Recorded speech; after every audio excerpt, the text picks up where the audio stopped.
تقلید مجتہد کے حق میں پیش کردہ حدیث امام حسن عسکری علیہ الصلوۃ والسلام اور حدیث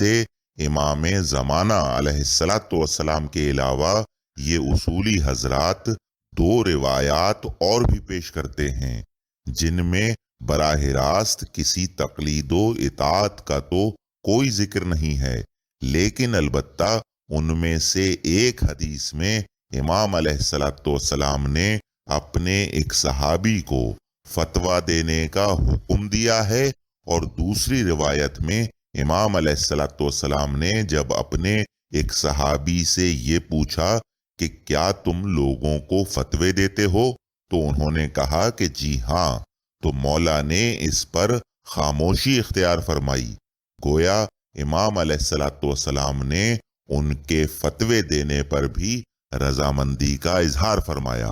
لہٰذا اصولی حضرات کا دعویٰ یہ ہے کہ جب ائمہ علیہ السلام نے اپنے ان اصحاب کو فتویٰ دینے کی اجازت عطا فرمائی تو اس کا مطلب یہ ہوا کہ ایک غیر معصوم فتویٰ دے سکتا ہے اور اسے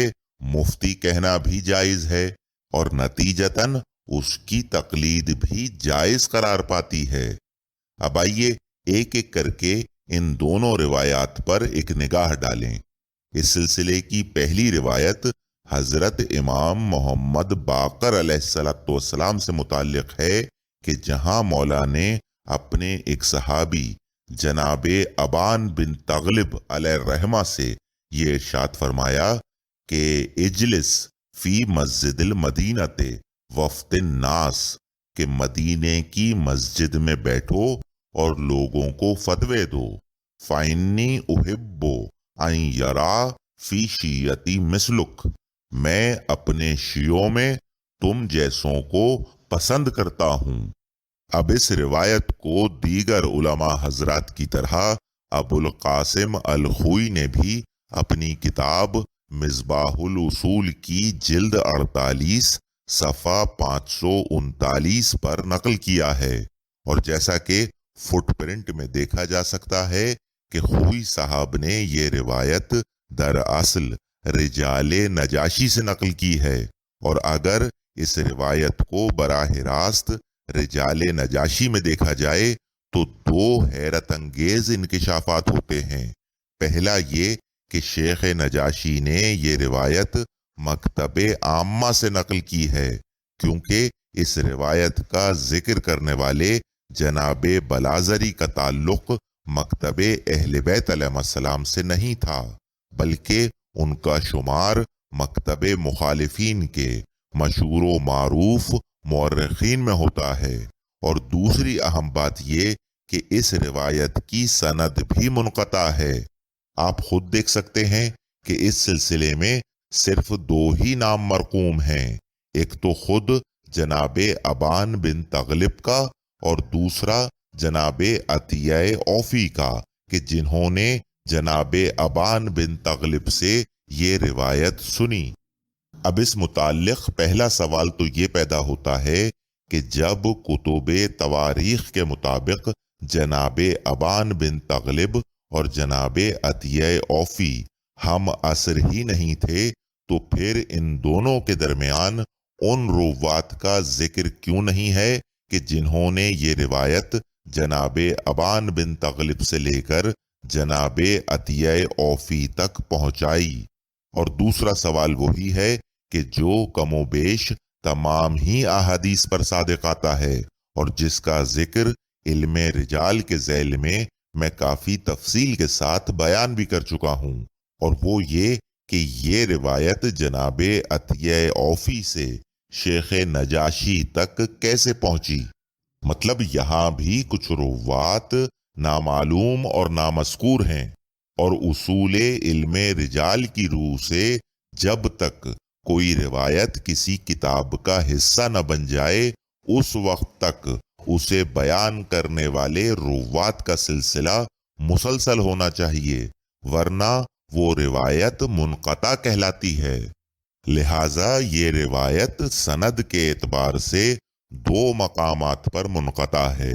اور پھر تیسری حیرت انگیز بات یہ کہ رجال نجاشی میں جو روات احادیث کی فہرست مرتب کی گئی ہے اس میں جناب عطیہ اوفی کا نام و نشان بھی موجود نہیں۔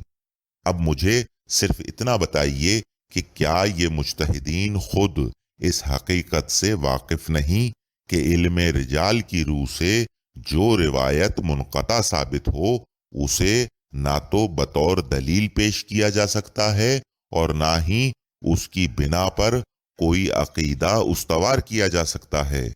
بے شک واقف ہیں۔ یہی وجہ ہے کہ ایک طرف جہاں ان لوگوں نے منافقت سے کام لیتے ہوئے سادہ لوح مومنین کے سامنے منقطع اور ضعیف السند احادیث و روایات سے تقلید مجتہد ثابت کرنے کی کوشش کی ہے، وہیں دوسری طرف یہ اعتراف بھی کیا ہے کہ تقلید مجتہد کے حق میں نہ تو کوئی آیہ قرآنی موجود ہے اور نہ ہی کوئی روایت، بلکہ اس کی واحد اور سب سے عمدہ دلیل سیرہ عقلاء ہے۔ بہرحال اب جہاں تک اس فرمان امام علیہ السلام کا تعلق ہے تو بے شک مولا کا یہ فرمان بھی 100% برحق ہے، لیکن اس سے نہ تو فتوی مصطلح کی حجیت ثابت ہوتی ہے اور نہ ہی تقلید مجتہد، اور اس کی سیدھی سی وجہ یہ ہے کہ یہ بات قرآن و احادیث سے ثابت شدہ ہے کہ فتویٰ قول حق تعالیٰ کا دوسرا نام ہے، لہذا ذات باری تعالیٰ کے سوا کسی کو بھی مفتی کہنا گناہ ہے۔ اور ویسے بھی یہ بات ہم متعدد حوالہ جات سے دیکھ چکے ہیں کہ معصومین علیہ السلام کے دور میں فتویٰ نقل احادیث کو کہا جاتا تھا، جو کہ بذات خود قول پروردگار ہی کا ایک نام ہے۔ لہذا اس کے باوجود جب معصومین علیہ السلام کو مفتی نہیں کہا جا سکتا تو پھر اس فرمان امام علیہ السلام کی بنا پر ان مجتہدین کو تو کیا جناب ابان بن تغلب کو بھی مفتی کہنا سراسر ظلم ہے۔ اور پھر اس بحث سے قطع نظر اگر کچھ دیر کو یہ مان بھی لیا جائے کہ یہ فرمان امام علیہ السلام جناب ابان بن تغلب کے مفتی ہونے کی دلیل ہے، تو یہ بتائیے کہ کیا ایسے فرامین معصومین علیہ السلام کے تحت تمام اصحاب اہل بیت علیہ السلام کو مفتی مانا جا سکتا ہے، یا یہ شرف صرف ان مخصوص اصحاب کو حاصل ہے کہ جن کے متعلق کسی معصوم کا ایسا کوئی فرمان موجود ہے کہ وہ فتویٰ دے سکتا ہے؟ بھائی درجہ بندیاں تو ہر جگہ موجود ہیں، چاہے وہ انبیاء و مرسلین علیہ السلام ہوں یا اصحاب معصومین علیہ السلام، یا پھر آپ کے پاس کوئی ایسا فرمان معصوم بھی موجود ہے کہ جہاں کسی معصوم نے اپنے تمام اصحاب کو ہم رتبہ بتایا ہو، یا یہ ارشاد فرمایا ہو کہ اگر ہم اپنے کسی ایک صحابی کو بھی کوئی منصب عطا کر دیں تو باقی تمام اصحاب خود بخود اس منصب کے اہل ہو جاتے ہیں۔ مثال کے طور پر کیا آپ کے خیال میں حضرت قائم آل محمد علیہ السلام کے سبھی اصحاب منصب سفارت پر فائز ہیں، یا یہ شرف صرف ان 4 مخصوص اور خوش نصیب اصحاب کو حاصل ہے کہ جن کے لیے فرمان امام علیہ السلام بطور سند سفارت موجود ہے؟ کہنے کا مقصد یہ ہے کہ جب بنا تصدیق اہل بیت علیہ السلام آپ تمام اصحاب معصومین علیہ السلام کو مفتی نہیں کہہ سکتے، تو پھر اس ایک زیر بحث فرمان امام علیہ السلام کی بنا پر کہ جو بالخصوص جناب ابان بن تغلب کے متعلق ہے، 1400 سال بعد آنے والے اپنے ان خطاکار مجتہدین کو کیسے مفتی کہہ سکتے ہیں؟ میں پھر اپنی بات کو دہراؤں کہ اگر یہ زیر بحث فرمان امام علیہ السلام جناب ابان بن تغلب کے مفتی ہونے پر دلالت کرتا بھی ہے تو یہ کیسے ممکن ہے کہ اس فرمان معصوم سے جناب ابان بن تغلب کے ہم عصر دیگر مومنین تو مفتی ثابت نہیں ہوتے، لیکن ہاں سینکڑوں سال بعد آنے والے آپ کے یہ مجتہدین ضرور مفتی ثابت ہوتے ہیں۔ لہٰذا اب یا تو آپ اس فرمان کو معاذ اللہ جھوٹ اور امام علیہ السلام سے منسوب کردہ کسی دشمن اہل بیت علیہ السلام کی سازش مانیے، یا پھر اپنے اخذ کردہ مفہوم کی اصلاح کیجیے، لیکن یہ کسی صورت ممکن نہیں کہ اسے فرمان امام علیہ السلام بھی مانا جائے اور اس کے تحت خلاف قرآن خطا کاروں کو مفتی بھی تسلیم کیا جائے۔ دیکھیے بات در حقیقت یہ ہے کہ اس فرمان مبارک میں بھی مولا جناب ابان بن تغلب کو وہی حکم دے رہے ہیں کہ جس پر تمام ائمہ علیہ السلام خود بھی ساری زندگی عمل پیرا رہے، یعنی خدا کے دیے گئے فتووں یعنی اس کے احکامات کو بنا کسی خیانت کے عوام الناس تک پہنچانا، اور خدا کے احکامات کو نشر کرنے کا یہ حکم صرف اس زیر بحث فرمان مبارک ہی میں نہیں بلکہ اور بہت سے فرامین معصومین علیہ السلام میں مختلف الفاظ میں موجود ہے۔ جس طرح رسالت مآب صلی اللہ علیہ وآلہ وسلم ایک جگہ فرماتے ہیں کہ اے لوگو، میں تمہیں بتاتا ہوں کہ عہد امامت میرے ہی اہل بیت و نسل میں قیامت تک کے لیے مخصوص ہے۔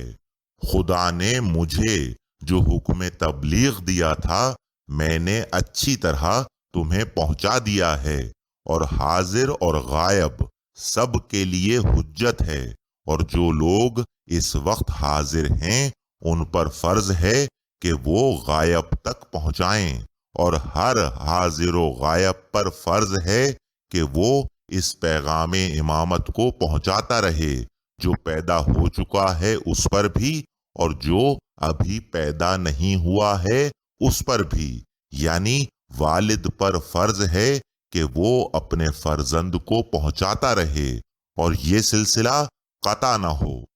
اور اسی طرح ایک مقام پر صادق آل محمد علیہ السلام فرماتے ہیں کہ جو حدیث سنو اسے لکھ لو اور پھر اپنے بھائیوں میں نشر کرو، اگر تم مرنے لگو تو اس کو اپنی اولاد میں بطور میراث چھوڑو۔ ایک زمانہ ایسا آنے والا ہے کہ لوگ کتابوں سے مانوس ہوں گے۔ غرض اس طرح کے سینکڑوں فرامین معصومین علیہ السلام سے کتب احادیث و روایات بھری پڑی ہیں،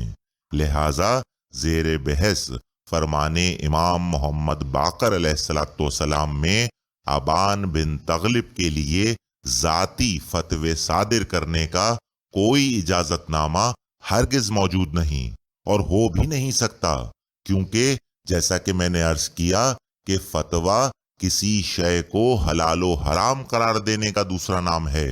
اور بقول امام موسی کاظم علیہ السلام کہ جب کسی نے آپ علیہ السلام سے قیاس کے متعلق سوال کیا تو آپ نے فرمایا کہ قیاس سے تمہارا کیا تعلق؟ خدا سے یہ سوال نہیں ہوگا کہ کیوں کسی چیز کو حلال کیا اور کیوں حرام، خدا کے سوا کوئی نہیں جانتا کہ حلال و حرام کرنے کی کیا وجہ ہے۔ اب اگر آپ امام موسی کاظم علیہ السلام کے اس فرمان مبارک کی تصدیق قرآن مجید سے دیکھنا چاہیں تو سورہ آل عمران کی آیت 7 اور سورہ انبیاء کی آیت 23 دیکھی جا سکتی ہے کہ جہاں ارشاد قدرت یہ ہوتا ہے کہ بسم اللہ الرحمن الرحیم وما یعلم تعویلہ الا اللہ، کہ مراد اصلی خدا کے سوا کوئی نہیں جانتا، اور بسم اللہ الرحمن الرحیم لا یسأل عما یفعل وہم یسألون، نہیں سوال کیا جا سکتا اللہ سے جو وہ کرتا ہے، البتہ لوگوں سے ضرور سوال کیا جائے گا۔ اور صادق آل محمد علیہ السلام نے یہ پوری بحث صرف 2 جملوں میں یوں تمام فرما دی کہ اپنے آپ کو 2 عادتوں سے بچاؤ کہ ان کی وجہ سے لوگ ہلاک ہو گئے۔ ایک، اپنی رائے سے فتویٰ نہ دو، اور جو بات نہیں جانتے اس میں پیروی ظن نہ کرو۔ لہذا معلوم ہوا کہ اپنی ذاتی رائے سے فتویٰ دینا ہلاکت کا سبب ہے، کیونکہ فتویٰ نام ہی نقل احادیث معصومین علیہ السلام کا ہے، یا یوں کہہ لیجئے کہ جو فتویٰ احادیث معصومین علیہ السلام سے خالی ہو وہ محض قیاس ہے کہ جس کی پیروی میں ہلاکت ہے۔ ایک مقام پر امام جعفر صادق علیہ السلام اپنے والد بزرگوار سے روایت کرتے ہیں کہ امام محمد باقر علیہ السلام نے فرمایا کہ جو لوگوں کو فتوے دیتا ہے اپنی رائے سے، وہ عمل آخرت کرتا ہے اس چیز سے جس کو وہ نہیں جانتا، اور جو باوجود جاننے کے ایسا کرتا ہے تو وہ خدا کا مقابلہ کرتا ہے حلال و حرام قرار دینے میں ان چیزوں کے کہ جن کا اس کو علم نہیں۔ جناب والا، جس طرح معصومین علیہ السلام کے لیے فتویٰ نقل قول حق تعالی کا نام ہے، اسی طرح ایک غیر معصوم کے لیے فتویٰ نقل احادیث معصومین علیہ السلام کا نام ہے، بشرط یہ کہ ان احادیث میں کوئی رد و بدل نہ کیا جائے۔ رسالت مآب صلی اللہ علیہ وآلہ وسلم امیر المومنین حضرت علی ابن ابی طالب علیہ السلام کو وصیحت فرماتے ہوئے یہ ارشاد فرماتے ہیں کہ اے علی، تم میرے بعد ناقصین و قاسطین اور مارقین سے جنگ کرو گے، اور ان کا حلیہ اور نام بھی بتایا، اور فرمایا کہ اے علی، تم ان لوگوں سے بھی جہاد کرو گے کہ جو قرآن اور میری سنت کے خلاف دین میں اپنی ذاتی رائے پر عمل کریں گے، اور اے علی، دین میں رائے نہیں ہے، وہ تو خدا کا امر نہیں ہے۔ حیرت ہے کہ معصومین علیہ السلام کے متعلق تو آپ مطابق قرآن یہ ایمان رکھتے ہیں کہ یہ ذوات مقدسہ اپنی رائے سے کچھ کہنا تو کجا بنا وحی الہی نطق بھی نہیں کرتی تھیں، لیکن ان خطا کاروں کو آپ نے کھلی چھوٹ دے رکھی ہے کہ وہ جب چاہیں اور جیسے چاہیں اپنی ذاتی رائے دین میں شامل کریں اور اس کا نقشہ ہی پلٹ دیں۔ اب اگر اس حوالے سے پیش کردہ آیات قرآنی اور احادیث معصومین علیہ السلام سے آپ کے دل کی تسکین نہ ہوئی ہو اور اپنے اطمینان قلب کے لیے کسی مجتہد کی تصدیق کے خواہاں ہوں، تو حضور والا، میں اسی سلسلہ مجالس میں متعدد جید مجتہدین کے یہ اعترافات آپ کی خدمت میں پیش کر چکا ہوں کہ ائمہ علیہ السلام کے دور میں فتویٰ نقل احادیث معصومین علیہ السلام کو کہا جاتا تھا، نہ کہ کسی غیر معصوم کی ذاتی رائے کو۔ لیکن بہرحال اس سلسلے میں ایک حوالہ اور سنتے جائیے۔ یہ کتاب ہے تقریرات آیت اللہ مجدد شیرازی، جو مرزا حسن شیرازی کی تقریرات کا مجموعہ ہے۔ یہ آیت اللہ شریف مرتضی علی بن حسن بن موسیٰ نے مرتب کی ہے، کہ جو خود اپنے زمانے میں اصولیوں کے مرجع تقلید ہوا کرتے تھے۔ اس کتاب کی جلد 4 صفحہ 278 پر مرقوم ہے کہ ان المتعارف فی ذالک الزمان ان کل من یفتی بشیء کانا افتاہ بنقل الحدیث الواردی فی الواقعۃ المسئول عنہا۔ کہتے ہیں کہ معصومین علیہ السلام کے زمانے میں یہی طریقہ کار تھا کہ جب کوئی مفتی فتویٰ دیا کرتا تھا کسی بھی شے کے متعلق، تو وہ اپنے فتوے میں در حقیقت ان احادیث معصومین علیہ السلام کو نقل کیا کرتا تھا کہ جو اس واقعے کے متعلق وارد ہوئی ہوں کہ جس کے بارے میں سوال کیا گیا ہے۔ وَقَانَ مُسْتَفْتِی عَنْ شَيْءٍ إِنَّمَا يَرْجِعُ إِلَى الْمُفْتِی لِأَجَلِ اسْتِعْلَامِ مَا عِنْدَهُ مِنَ الْحَدِیثِ فِی الْوَاقِعَةِ الْمَجْهُولَةِ الْحُکْم۔ اور مستفتی یعنی سوال کرنے والا مفتی سے رجوع اسی لیے کرتا تھا کہ وہ جن مسائل میں الجھن کا شکار ہے ان کے متعلق حکم احادیث جان سکے۔ مطلب اہل بیت علیہ السلام کے دور میں نقل احادیث ہی کو فتویٰ کہا جاتا تھا، نہ کہ اپنی ذاتی رائے کو۔ اور احادیث کے متعلق ہم سب کا یہی ایمان ہے کہ وہ بنا وحی الہی صادر ہی نہیں ہوتی تھیں۔ تو اب بتائیے کہ فتویٰ قول پروردگار ہوا یا کسی ناقص کی ذاتی رائے؟ بہرحال اب جہاں تک زیر بحث حدیث امام علیہ السلام کے متعلق اس کج بحثی کا تعلق ہے کہ جناب اگر فتویٰ دینا صرف اللہ ہی کا کام ہوتا تو پھر امام علیہ السلام کسی بھی صورت یہ الفاظ ایک خطا کار کے لیے ہرگز استعمال نہ فرماتے، چاہے ہزار اس کا مطلب اللہ ہی کے فتووں کی نشر و اشاعت ہوتا۔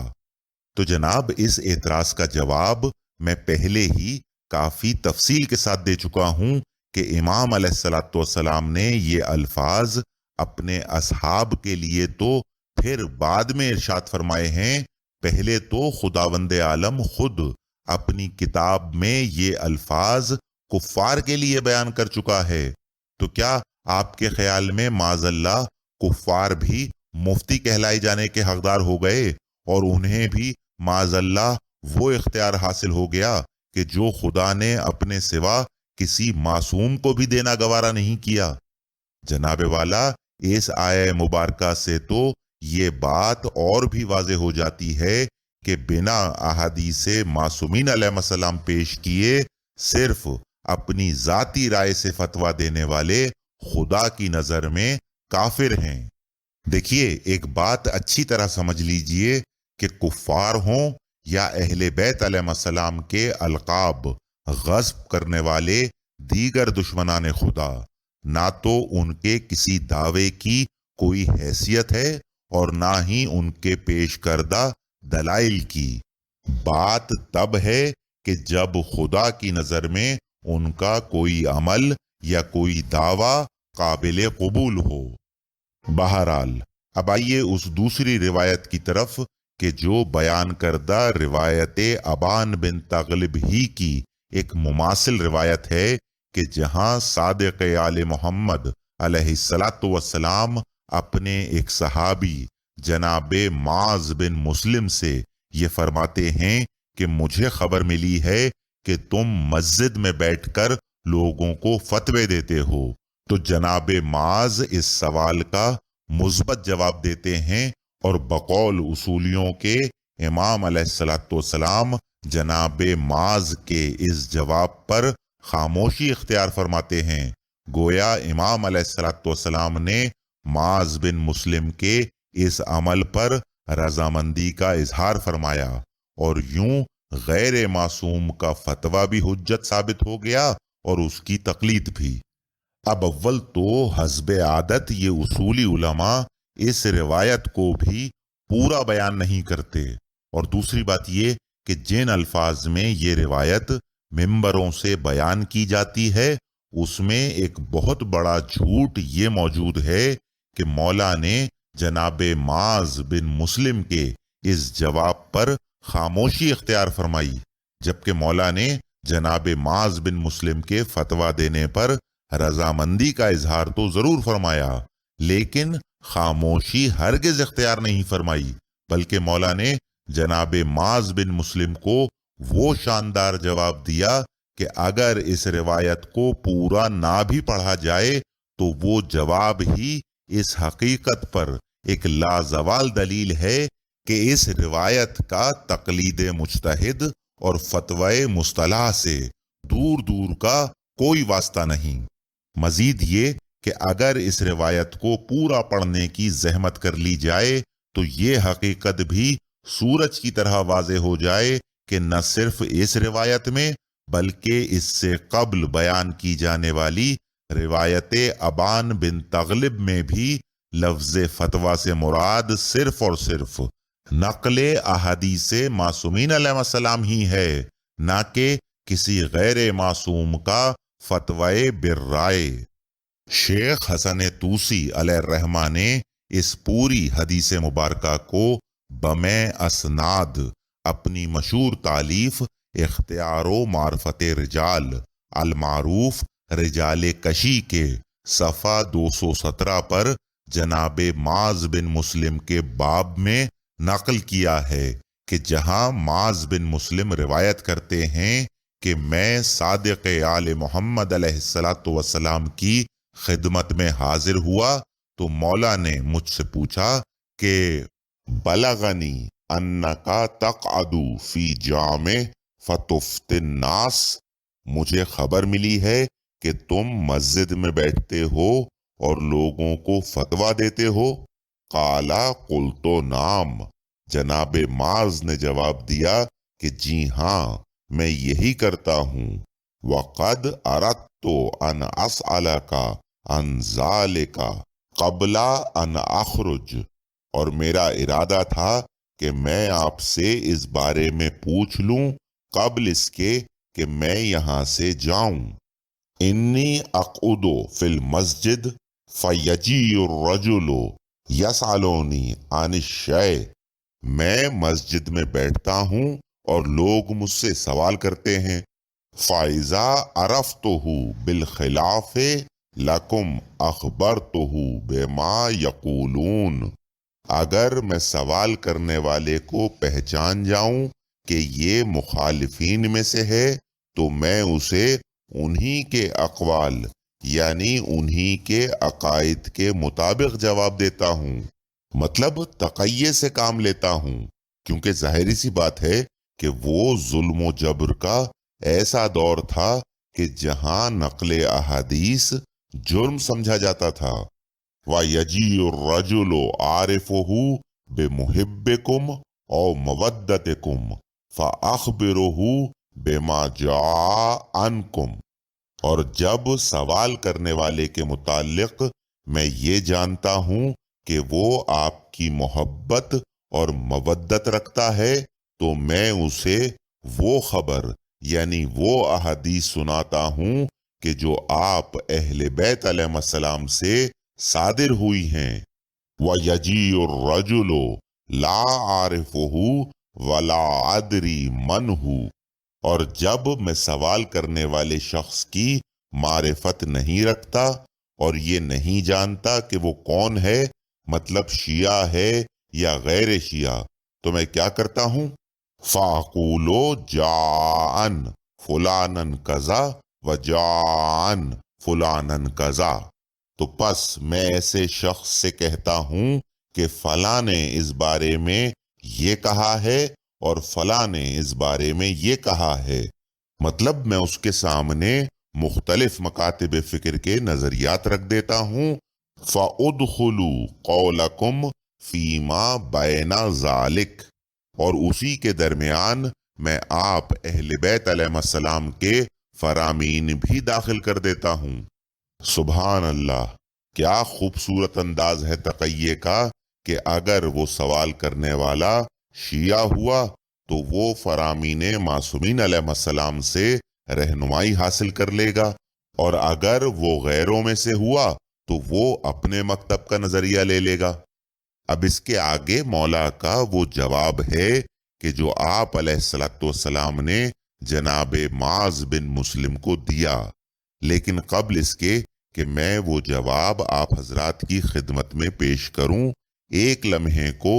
آپ کو یہاں روک کر صرف یہ پوچھنا چاہتا ہوں کہ اب تک جتنی روایت میں نے آپ حضرات کے سامنے بیان کی تو کیا اس سے یہ بات آئینے کی طرح شفاف نہیں ہو گئی کہ جناب معاذ بن مسلم مسجد میں بیٹھ کر جو لوگوں کو فتویٰ دیا کرتے تھے تو اس سے مراد صرف اور صرف نقل احادیث معصومین علیہ السلام تھا، نہ کہ معاذ اللہ وہ اجتہاد کر کر کے لوگوں کے سوالوں کا جواب اپنی ذاتی رائے سے دیا کرتے تھے۔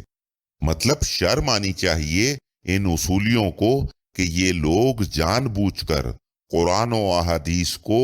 آدھا ادھورا اور توڑ مروڑ کر لوگوں کے سامنے بیان کرتے ہیں، اور وہ بھی صرف اس لیے کہ اپنی رائج کردہ بدعتوں کو سہارا دے سکیں۔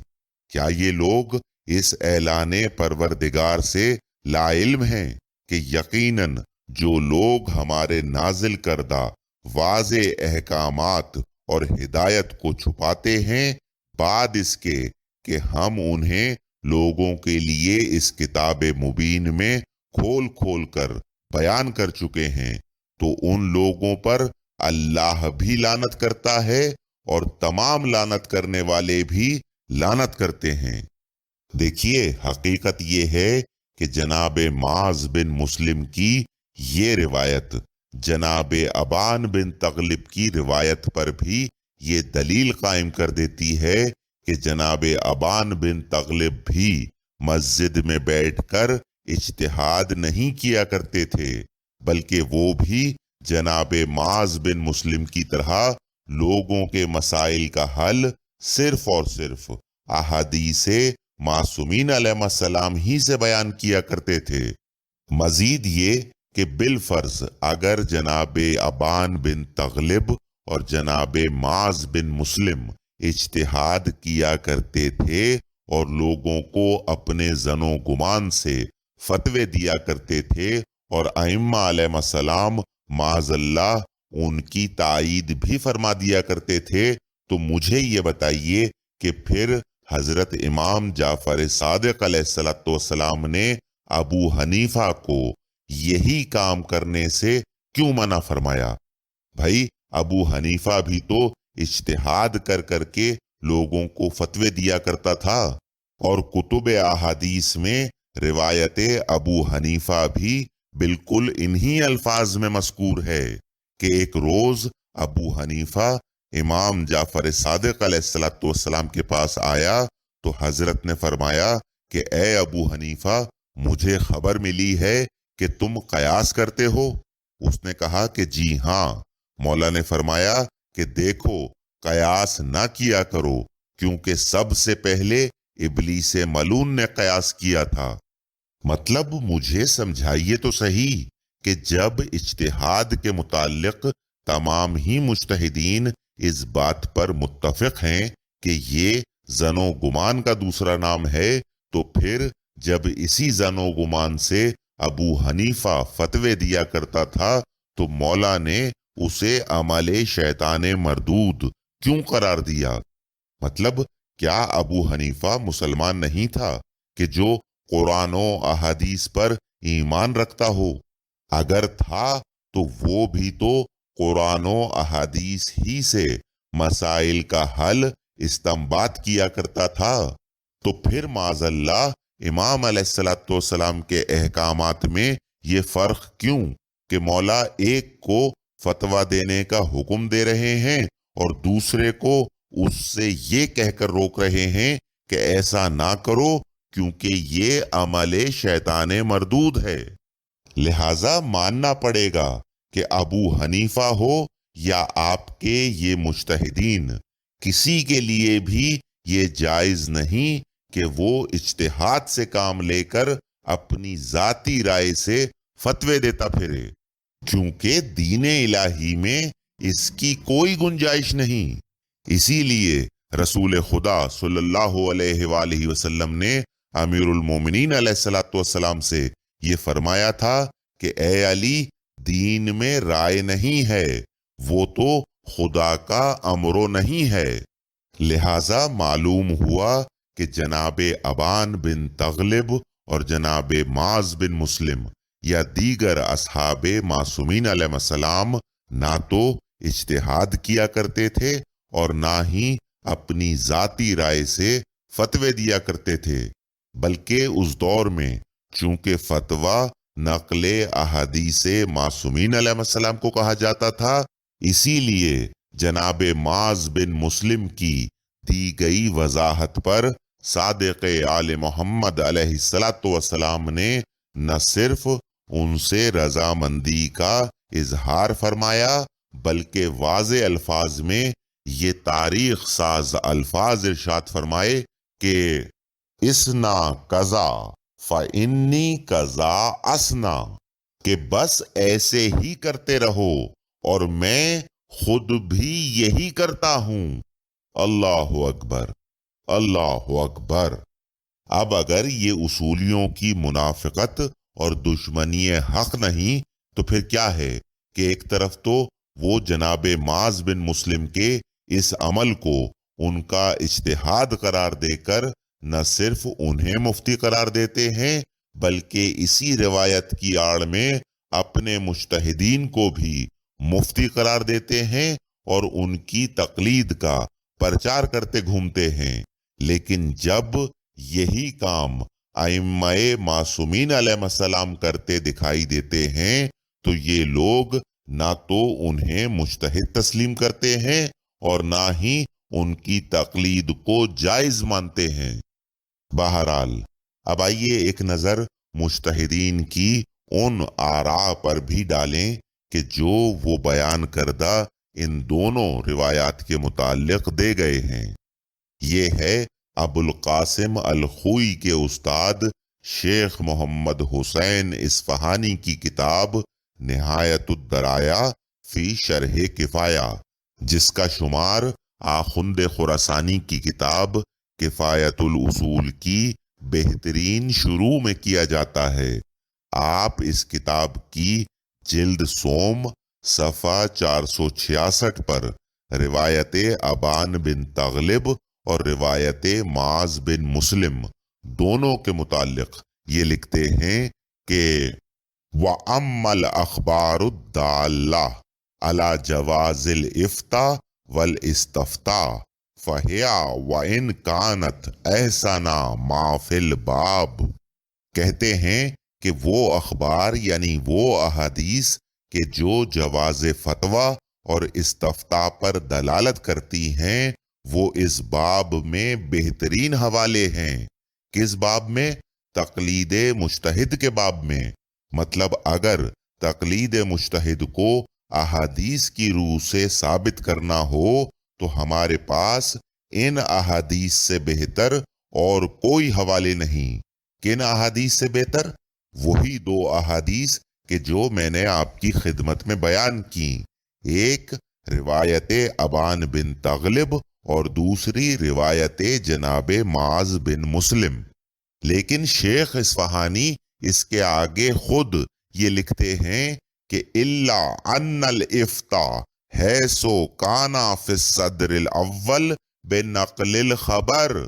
کہ مشکل یہ ہے کہ صدر اول یعنی معصومین علیہ السلام کے دور میں فتویٰ نقل احادیث کو کہا جاتا تھا۔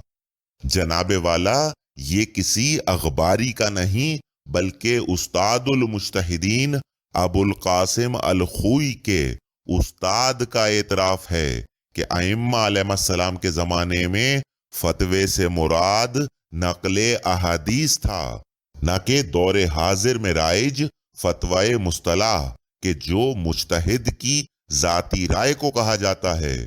مطلب اس سے بڑا حوالہ آپ کو اور کیا چاہیے کہ جہاں شیخ محمد حسین اصفہانی خود یہ اعلان کر رہے ہیں کہ جن احادیث کو تقلید مجتہد کے باب میں سب سے بڑا حوالہ مانا جاتا ہے ان کا نہ تو تقلید مصطلح سے کوئی تعلق ہے اور نہ ہی فتوی مصطلح سے، کیونکہ معصومین علیہ السلام کے دور میں فتوے سے مراد ذاتی رائے کا اظہار نہیں بلکہ صرف اور صرف نقل فرامین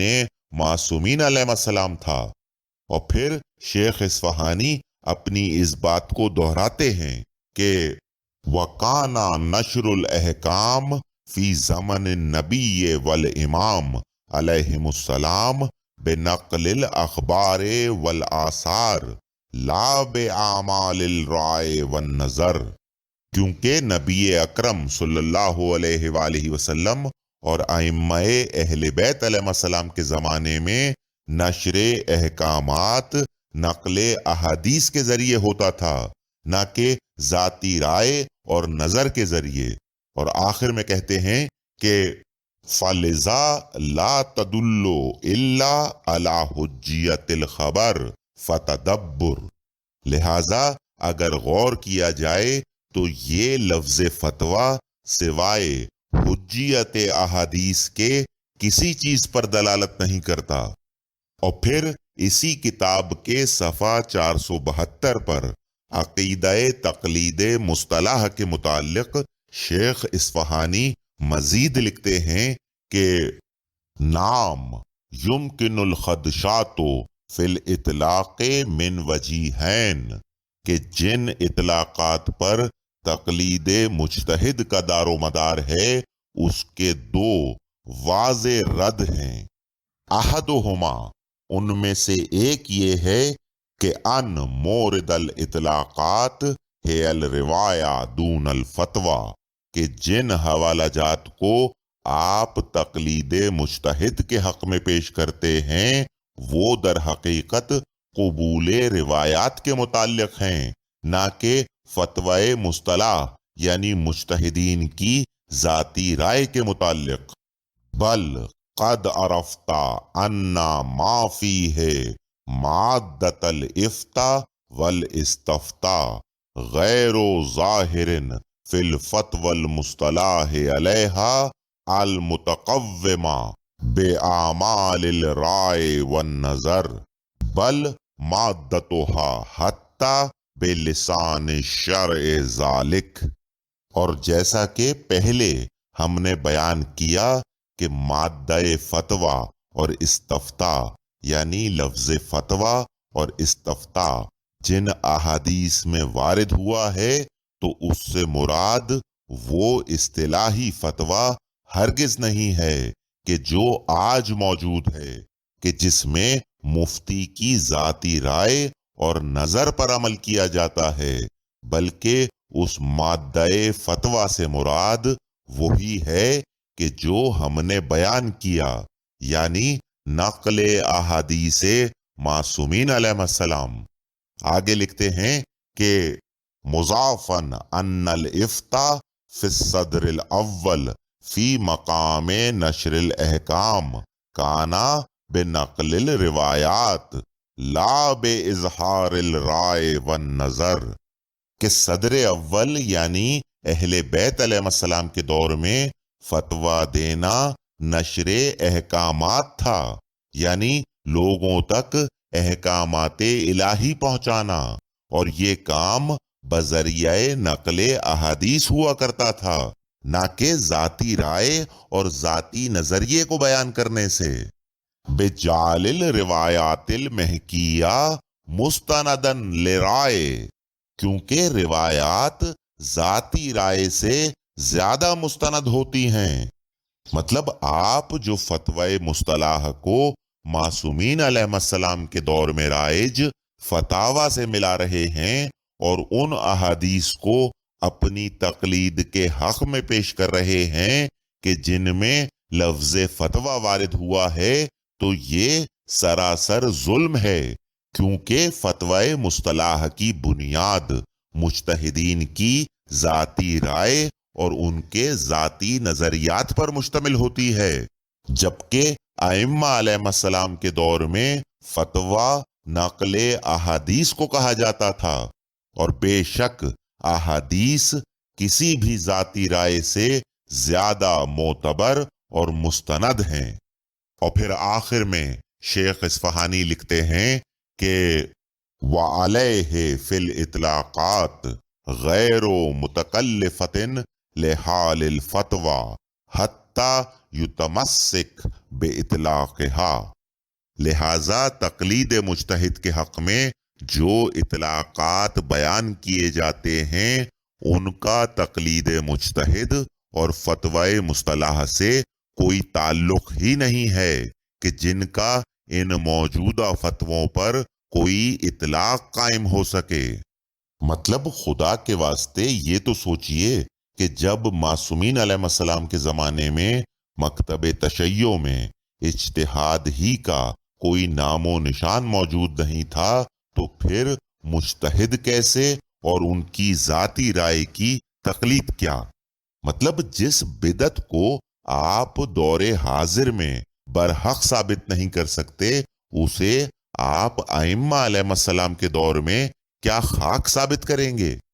بہرحال اب اس حوالے سے میں شیخ طوسی کی مشہور و معروف کتاب المبسوط کے مقدمے کا حوالہ پہلے ہی موضوع اجتہاد کے ذیل میں آپ حضرات کی خدمت میں پیش کر چکا ہوں کہ جہاں انہوں نے مکتب تشیع پر مخالفین کی جانب سے کیے جانے والے کچھ اعتراضات رقم کیے ہیں اور پھر ان کا جواب بھی دیا ہے۔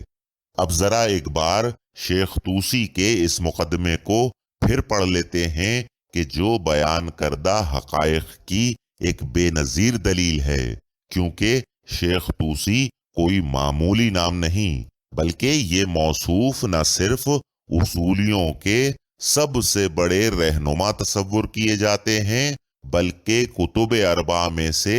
2 کتابوں کے مصنف بھی ہیں کہ جن پر آج مکتب تشیع کا دار و مدار قائم ہے۔ شیخ طوسی حمد و ثنا کے بعد لکھتے ہیں کہ فَإِنِّي لَا أَزَالُ أَسْمَعُ مَعَاشِرَ مُخَالِفِينَ مِنَ الْمُتَفَقِّهَةِ وَالْمُنْتَسِبِينَ إِلَى عِلْمِ الْفُرُوعِ يَسْتَحْقِرُونَ فِقْهَ أَصْحَابِنَا الْإِمَامِيَّةِ وَيَسْتَنْظِرُونَ، کہ میں ہمیشہ سے دیکھتا آیا ہوں کہ مخالفین کے فقہا ہم شیعوں پر یہ اعتراض کرتے آئے ہیں کہ مسلک امامیہ کے پاس فقہا اور عالم فروع یعنی حلال و حرام جاننے والے نہیں ہیں۔ وَيَنْسِبُونَهُمْ إِلَىٰ قِلَّةِ الْفُرُوعِ وَقِلَّةِ الْمَسَائِلِ، یہی وجہ ہے کہ ان کے پاس قلت فروع اور قلت مسائل ہیں۔ وَيَقُولُونَ، بلکہ وہ کہتے ہیں کہ اِنَّهُمْ أَهْلُ حَجْوٍ وَمُنَاقَضَةٍ، کہ یہ لوگ بھی اہل حجو و مناقضہ میں سے ہیں۔ اہل حجو یعنی وہ لوگ کہ جو کتابوں کو بے مقصد سیاہی سے بھرنے والے ہوں، اور اہل مناقضہ سے مراد وہ لوگ کہ جن کے پاس موجود احادیث میں تضاد پایا جائے۔ وَإِنَّا مَنْ يَنْفِي الْقِيَاسَ وَالِاجْتِهَادَ لَا طَرِيقَ لَهُ إِلَىٰ كَثْرَةِ الْمَسَائِلِ،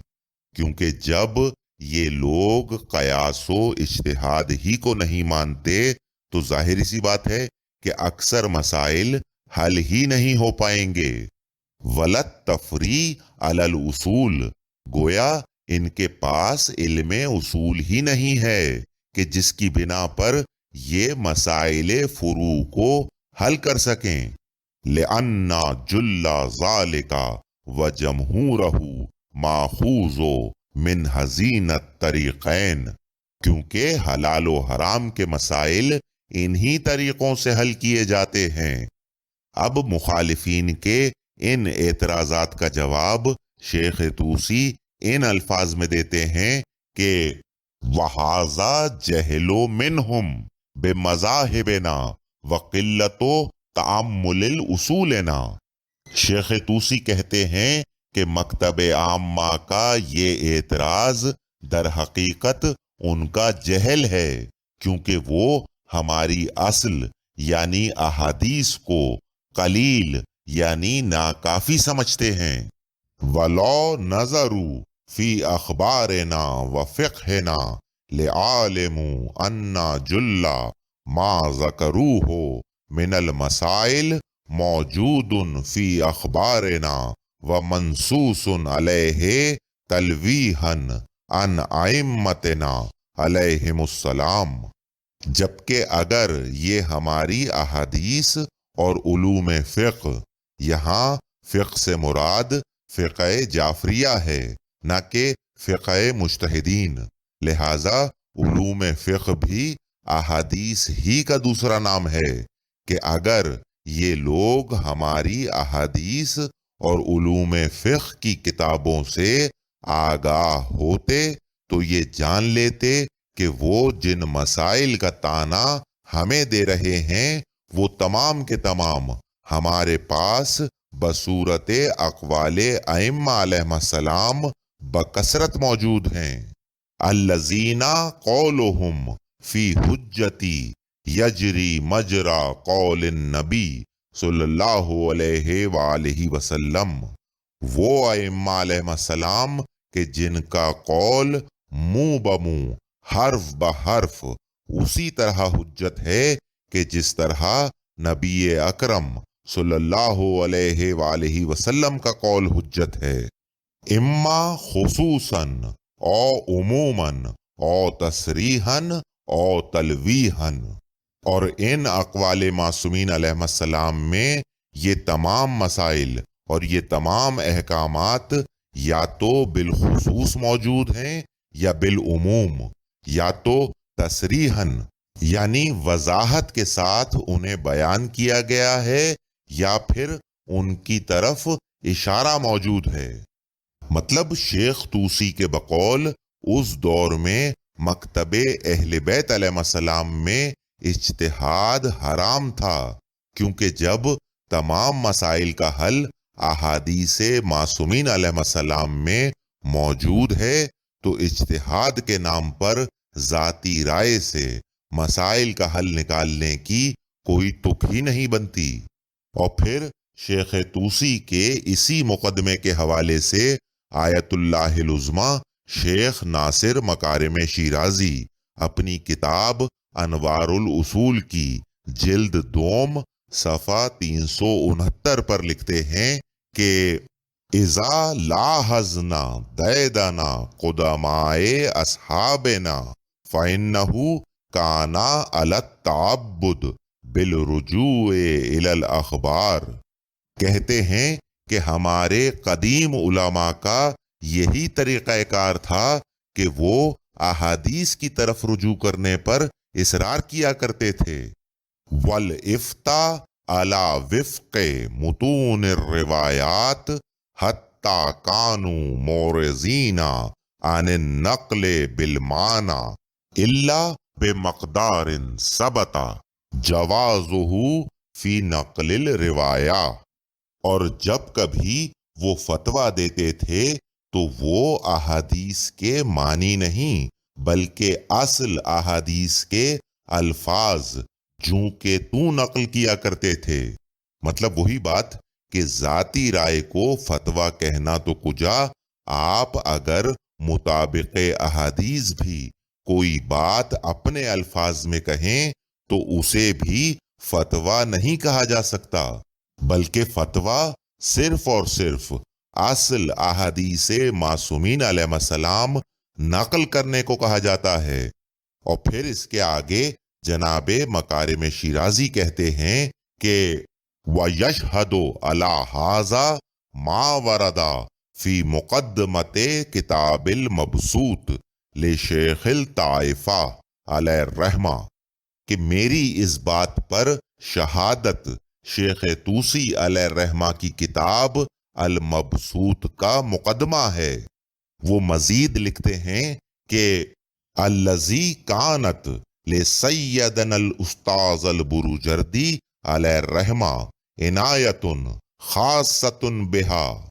کہ ہمارے استاد آیت اللہ سید حسین بروجردی اس مقدمے پر خاص توجہ دیا کرتے تھے۔ وکانا یقول، اور وہ کہتے تھے، انا ہذہ المقدمۃ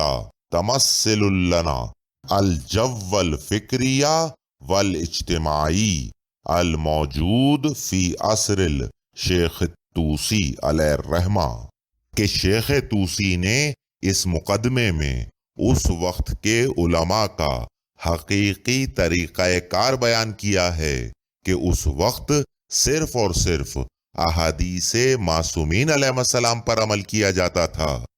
پھر اس کے آگے شیخ طوسی کا وہ پورا مقدمہ نقل کرنے کے بعد شیخ مکارم شیرازی مزید لکھتے ہیں کہ فل مستفدو من ہاذہ العبارت وصریحہا ان المقبولہ من التعلیفات فی ذالک العصر وما تقدمہ انما ہوا ما کانا ماخوذا من متون الروایات وصریح الفاظہا، کہ واضح طور پر اس عبارت سے جو استفادہ ہوتا ہے وہ یہی ہے کہ اس زمانے میں اور اس سے پہلے بھی صرف انہی تالیفات پر عمل ہوتا تھا کہ جن میں اصل متن احادیث اور صریح الفاظ احادیث مرقوم ہوتے تھے۔ فَإِذَا اتَّفَقَ عُلَمَاءُ ذَلِكَ الزَّمَانِ عَلَى مَسْأَلَةٍ فَالْإِنصَافُ أَنَّهُ يُمْكِنُ الْحَدِّثُ الْقَطْعِيُّ مِنْ ذَلِكَ عَنْ وُجُودِ دَلِيلٍ مُعْتَبَرٍ سَنَدًا وَدَلَالَةً۔ لہٰذا اس زمانے میں جب کبھی کسی مسئلے پر علماء میں اتفاق ہوتا تھا تو اس کا مطلب یہ ہوتا تھا کہ یقیناً اس کے حق میں کوئی نہ کوئی حدیث معصوم ضرور موجود ہے کہ جو اس پر سند ہے اور دلالت کرتی ہے۔ مطلب جیسا کہ میں نے کچھ ہی دیر قبل آپ حضرات کی خدمت میں عرض کیا کہ معصومین علیہ السلام نے تو پھر اس بات کی اجازت دی ہے کہ مومنین ان کے فرامین کو اپنے الفاظ میں بیان کر سکتے ہیں، بشرط یہ کہ اول تو حدیث کے معنی و مفہوم پر کوئی حرف نہ آئے، اور دوسرے یہ کہ اسے معصوم ہی کے نام سے بیان کیا جائے۔ لیکن پیش کردہ اس اقتباس میں تو شیخ مکارم شیرازی بہت ہی واضح الفاظ میں یہ کہہ گئے ہیں کہ اس بات کی بھی ہرگز کوئی اجازت نہیں کہ فتویٰ دینے والے قول معصوم کو اپنے الفاظ میں بیان کر سکیں۔ مطلب جو لوگ باجازت معصومین علیہ السلام ان کے فرامین کو اپنے الفاظ میں بیان کرتے ہیں تو کریں، لیکن پھر وہ انہیں فتویٰ ہرگز نہیں کہہ سکتے، کیونکہ فتویٰ اصل الفاظ احادیث نقل کرنے کا نام ہے۔ اور یاد رہے کہ جن مجتہدین کے حوالہ جات میں آپ کی خدمت میں پیش کر رہا ہوں وہ کوئی چھوٹے موٹے مولوی ملا نہیں، بلکہ یہ وہ قد آور لوگ ہیں کہ جو اصولی مسلک میں ریڑھ کی ہڈی کی حیثیت رکھتے ہیں۔ وہ تو یوں کہیے کہ یہ قدرت الہی ہے کہ جس نے ان کے قلم سے یہ حقائق لکھوا دیے۔ بہرحال اب اگلے موضوع کی طرف بڑھنے سے پہلے میں زیر بحث روایت ابان، روایت معاذ اور دیگر اصحاب معصومین علیہ السلام کے متعلق بطور حرف آخر ایک ایسی شخصیت کی کتاب کا حوالہ اور پیش کرتا چلوں کہ جو اصولی مسلک میں باپ کی حیثیت رکھتے ہیں، اور وہ ہیں شیخ اعظم آیت اللہ مرتضیٰ انصاری، جن کی کتاب مطارح الانظار ہمیشہ سے مجتہدین کے نصاب کا حصہ لازم رہی ہے۔ یہ موصوف اپنی اس کتاب کے صفحہ 291 پر مجتہدین کو مخاطب کر کے یہ کہتے ہیں کہ بِإِنَّ أَمْرَ الْإِمَامِ عَلَيْهِمُ السَّلَامِ بِالْأَخْذِ مِنْ زُرَارَةَ وَأَبَانَ وَإِسْحَاقَ وَيُونُسَ وَزَكَرِيَّا وَعُمَيْرِ وَنَحْوِهِمْ مِمَّنْ أَدْرَكُوا شَرِفَةَ حُضُورِهِ علیہم السلام،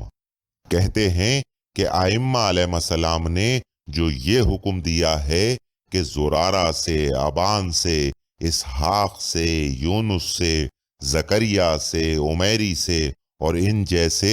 دیگر اصحاب سے اخذ کرو یعنی سیکھو کہ جنہیں شرف حضور ائمہ علیہ السلام نصیب ہوا، وَأَخَذُوا مَعْلِمَ الدِّينِ عَنْهُ بِالسَّمَاعِ وَالشَّفَاعَةِ، اور انہوں نے معالم دین ائمہ علیہ السلام سے سیکھے، سن کر بھی اور بذریعہ مکالمہ بھی۔ لا يدل على جواز الاخذ بقول کل من یفتی باجتہادہ تعبدا، لیکن ائمہ علیہ السلام کی خدمت میں بیٹھنا اور ان سے سیکھنا ہرگز اس بات پر دلالت نہیں کرتا کہ اگر یہ لوگ اپنے اجتہاد سے کوئی فتویٰ دیں تو تب بھی آپ تعبداً یعنی بنا مطالبہ دلیل آنکھیں بند کر کے ان کی اطاعت کریں۔ مطلب شیخ مرتضیٰ انصاری کے بقول معصومین علیہ السلام نے اپنے ان اصحاب سے بھی صرف اسی وقت تک علم دین اور مسائل دین سیکھنے کا حکم دیا ہے کہ جب تک یہ فرامین اہل بیت علیہ السلام نقل کریں، لیکن معصومین علیہ السلام کی خدمت میں بیٹھنے والے یہ لوگ بھی اگر کوئی ایسا فتویٰ دیں کہ جو ان کے اجتہاد کا نتیجہ ہو یا جو قول معصوم سے خالی ہو، تو ایسی صورت میں ہم پر ہرگز یہ فرض عائد نہیں ہوتا کہ ہم ان کا اتباع کریں، لأنہم کانوا وسائط بین الامام و بین سائر الخلق مثل وسائط عصرنا بین المجتہدین والمقلدین من العدول والموثقین، کیونکہ یہ افراد ائمہ علیہ السلام اور باقی خلق خدا کے درمیان واسطہ ہیں، اور ان کی مثال ان واسطوں جیسی ہے کہ جو مجتہدین اور مقلدین کے درمیان ہوتے ہیں، کہ جو عادل اور قابل بھروسہ لوگ ہوتے ہیں، یعنی مجتہدین کے وکلاء حضرات۔ اور پھر مرتضیٰ انصاری لکھتے ہیں کہ وَالْأَخْذُ مِنَ الْوَاسِطَةِ لَيْسَ مِنَ التَّقْلِيدِ لَهُ فِي الشَّيْءِ، کہ لیکن ان واسطوں سے سیکھنے کو تقلید نہیں کہا جا سکتا۔ جناب والا، یہ وہ تمام باتیں ہیں کہ جو میں کچھ دیر قبل آپ حضرات کی خدمت میں قرآن و احادیث کی روشنی میں بیان کر چکا ہوں۔ اب مجھے صرف اتنا بتائیے کہ جب اصحاب معصومین علیہ السلام کی مثال مجتہدین کے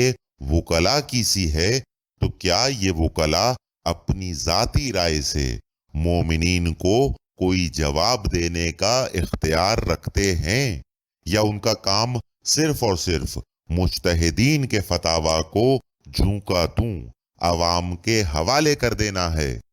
خدا کے واسطے کچھ انصاف سے کام لیجئے۔ جب یہ وکلاء حضرات اپنی طرف سے کوئی فتویٰ صادر نہیں کر سکتے تو پھر بھلا اصحاب معصومین علیہ السلام اپنی ذاتی رائے کیسے بیان کر سکتے ہیں؟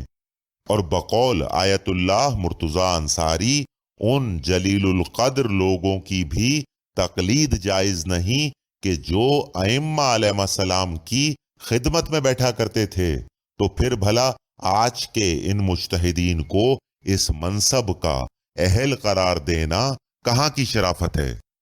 بہرحال اب تک کی گفتگو میں آپ حضرات نے ملاحظہ فرمایا کہ سیدھے سادھے مومنین کو تقلید مجتہد پر آمادہ کرنے کے لیے جو حوالہ جات ممبروں سے بیان کیے جاتے ہیں اور جو کتابوں میں لکھے جاتے ہیں، ان کا نہ صرف تقلید مجتہد سے کوئی تعلق نہیں، بلکہ مکتب اصول ہی کے بڑے بڑے جید مجتہدین کی نظر میں وہ تمام حوالہ جات ضعیف السند بھی ہیں اور قاصر الدلالہ بھی۔